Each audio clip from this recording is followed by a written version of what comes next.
Hello everyone, সবাই কেমন আছো? আশা করি সবাই খুব ভালো আছো, সুস্থ আছো। তো এখন বাজে রাত 10:30। মেয়েকে জাস্ট পড়িয়ে উঠলাম। আর এত রাত দেখে তো চক্ষু চড়ক গাছ, কারণ আমি বুঝতেও পারিনি পড়াতে পড়াতে যে এত রাত হয়ে যাবে। তো এত রাতে কি করব বুঝতেও পারছিলাম না। তো চলো ঝটপট একটা ফাঁকিবাজি রান্না করা যাক। তো মেয়েকে বললাম, মানু ভাত খাবি না রুটি খাবি?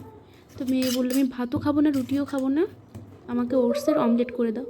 তো তাই জন্যে আমি ঝটপট চলে আসলাম রান্নাঘরে। এসে মেয়ে আর আমি মিলে ডিম নিয়ে আসলাম, তোমরা তো দেখলেই। তারপরে নিয়ে আসলাম পেঁয়াজ, টমেটো আর কাঁচা লঙ্কা। তো সেগুলোকে আমি একেবারে কুচি কুচি কুচি কুচি করে ঝিরি করে কেটে নিলাম। তার মধ্যে একেবারে ওটস দিয়ে দিলাম। তো ওটস দিয়ে মেয়েকে গুরুদায়িত্ব দিয়ে দিলাম যে ডিমটা তুমি ফাটাও, কারণ আমার মেয়ে ডিম ফাটানোর বিশেষজ্ঞ। তো যাই হোক, মানে ডিম ফাটানোর এক্সপার্ট।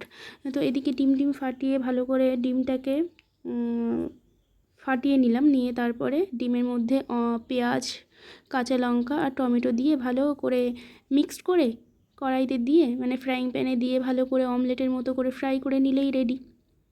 একদম 5 মিনিটে মেয়ের ডিনার কমপ্লিট। এদিকে তো চলে গেছিলাম, মেয়েকে বললাম, সোনা কেমন রান্না হয়েছে, তুমি একটু রিভিউ দাও। আর খাওয়া দাওয়ার আগে খুব সুন্দর করে পোজ দাও, কিন্তু ছবি তুলতে হবে, তো পোজ দেওয়াটা খুব ইম্পর্টেন্ট। তো তারপরে মেয়ে পোজ টোজ দিয়ে বলছে, মা খুব খিদে পেয়ে গেছে। আমি বললাম, তাহলে খাওয়া শুরু করে দাও। তারপরে মেয়ে খাওয়া শুরু করলো। এর পরের স্টেপ হচ্ছে প্রতি পরমেশ্বরের জন্য রান্না করা। তো এই যে বারবার আমি আমার নখগুলোকে তোমাদের সামনে শো করছিলাম, কারণ এই নেল আর্টটা আমার মেয়ে করেছে। আমার মেয়ে শুধু ডিম ফাটানোই বিশেষজ্ঞ বা এক্সপার্ট নয়, নেল আর্টেও এক্সপার্ট হয়ে যাচ্ছে। তো যাই হোক, এদিকে ফ্রিজে রেখে দিয়েছিলাম এক্সট্রা তরকারি, যেটাকে কিনা আমি ফ্রাই করব, কারণ আমি বুঝতেই পারছিলাম যে আমার রাত্রে রান্না করতে হবে।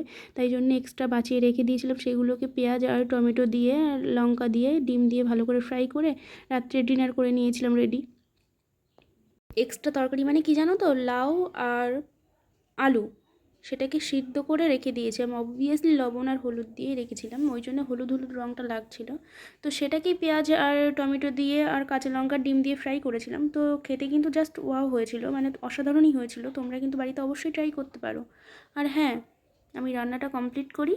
আর এই যে তারপরে রান্না করার পরে আমি ঘরটারগুলো সব গুছিয়ে নিয়েছিলাম, আর অত রাতেই ঘরটারগুলো মুছেছিলাম। তো যাই হোক, আজকের মতো ভিডিওটা এই পর্যন্ত। আর অবশ্যই চ্যানেলটাকে লাইক, কমেন্ট আর শেয়ার, সাবস্ক্রাইব করতে ভুলো না। টাটা।